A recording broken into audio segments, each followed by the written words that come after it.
Намирам се на това уникално място в Бали. За съжаление обаче в живота не винаги всичко е по мед и масло.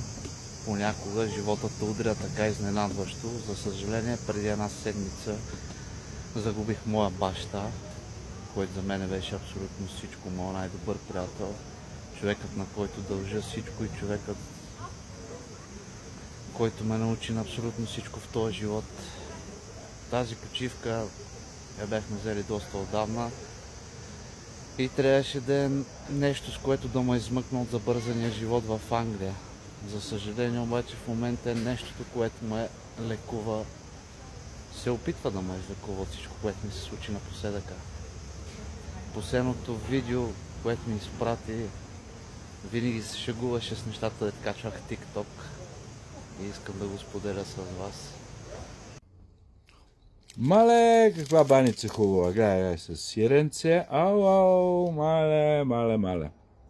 Супер, браво.